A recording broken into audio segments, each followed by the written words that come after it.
This episode is brought with thanks to my Patreon supporters, because without them, I would have probably invaded a small Scandinavian nation by now. Hello, I'm a British person, and I've been behind enemy lines before. I went to Disneyland Paris. It was awful.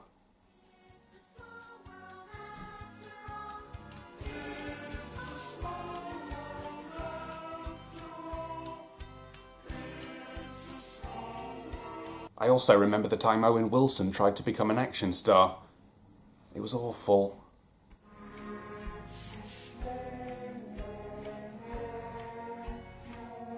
But it's okay, we can forget about that now because we've got something new to completely terrorise our nightmares. Behind Enemy Lines 2, starring absolutely nobody you've heard of except for maybe Keith David and that guy who plays a general in everything. No point in wasting any more time. What's this movie all about then?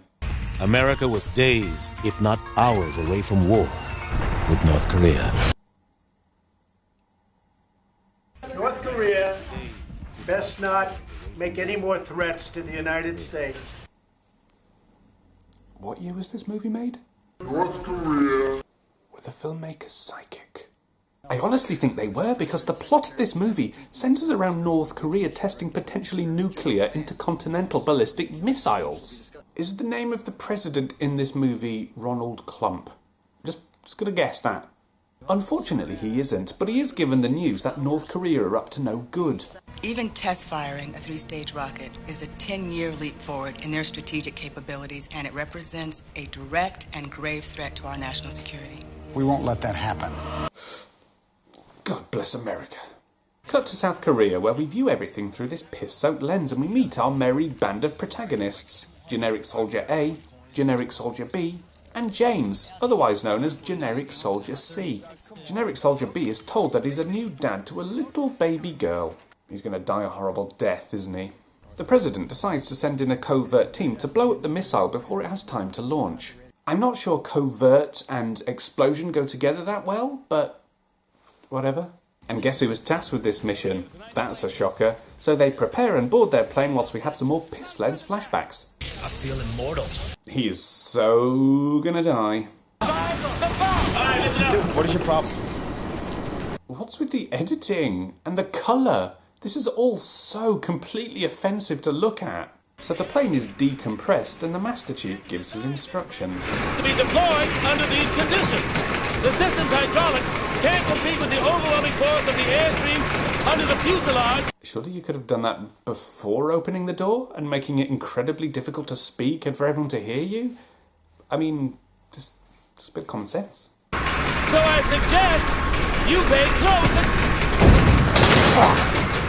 Hey, can we get someone up here who knows what they're doing, please? I'm starting to lose track of who and what and where. It's so hard to follow. And why is the lens red now? Is it to emphasize the drama as they leap out of the plane, only for the President to then change his mind and abort the mission?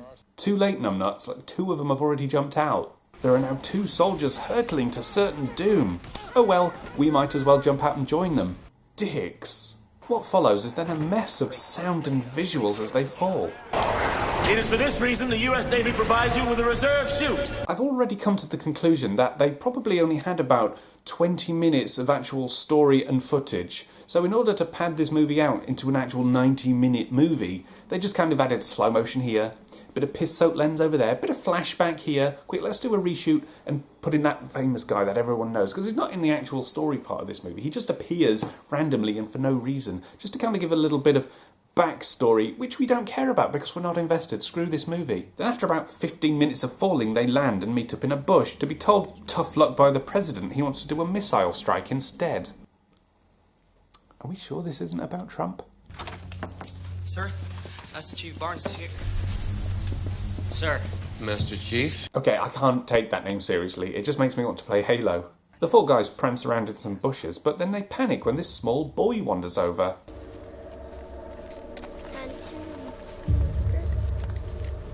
Are you seriously going to shoot him? Now we have a blue filter. Do I even need to ask anymore? I mean, is it a dream sequence? Is it an alternate reality? A fucking waste of time?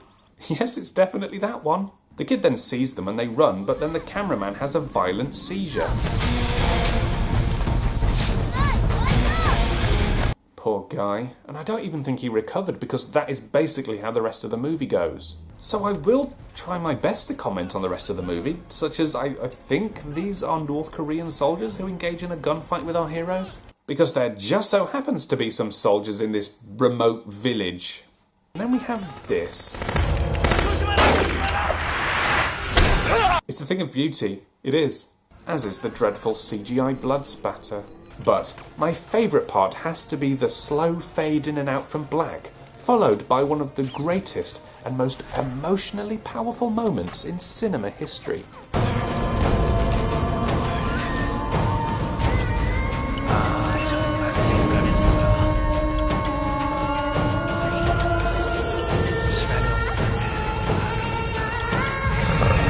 How can I express how I feel about that?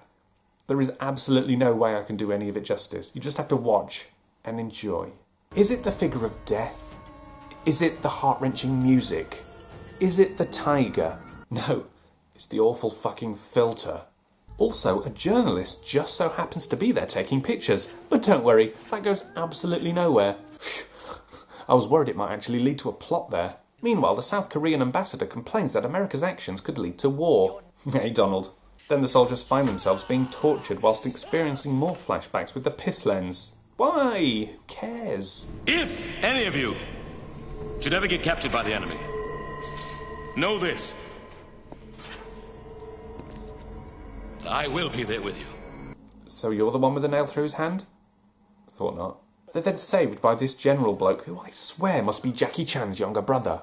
And he hates Dear Leader just as much as everyone else does.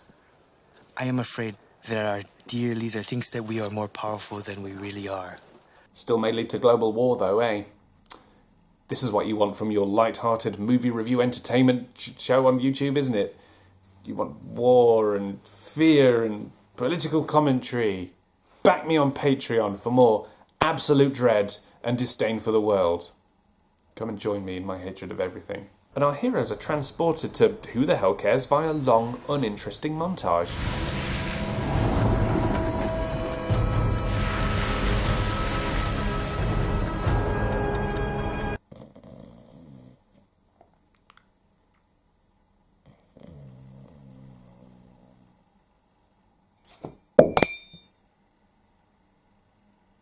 Once they arrive, they're saved by South Korean snipers and they steal a taxi to escape.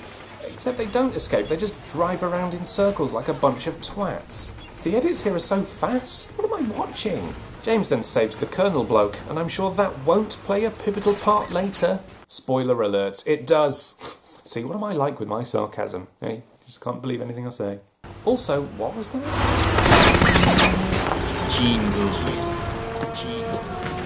Is that important?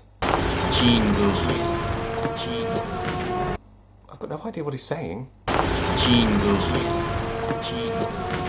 The echo just makes it even funnier. I mean, this is so stupid. I mean, I can't even finish sentences now.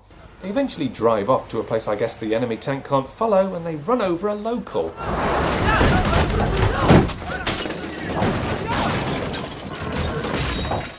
Poor donkey.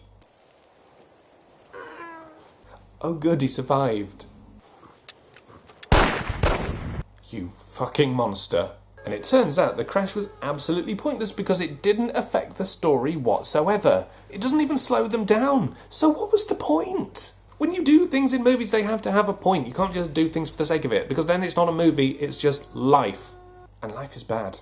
Back in the US, and the president decides enough is enough, it's time to do a tactical strike on the missile base. If we decide to go that way, who's going to tell the South Koreans? They'll see it on CNN. Okay, this is just quoting the actual president now. This is freaky.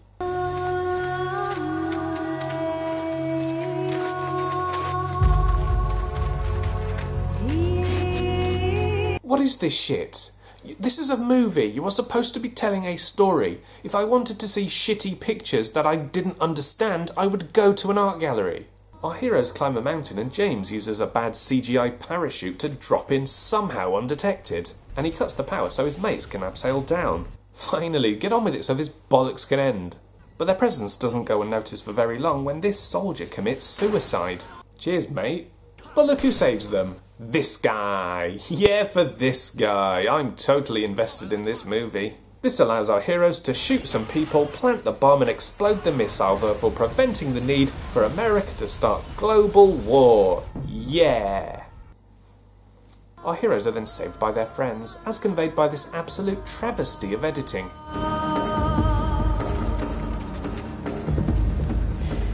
Lederos and Schultz, I say. We know. We couldn't. I wanted to... Is this what taking LSD feels like? I feel like this is what taking LSD feels like. Back at home, and James is given a medal by the President alongside Master Chief.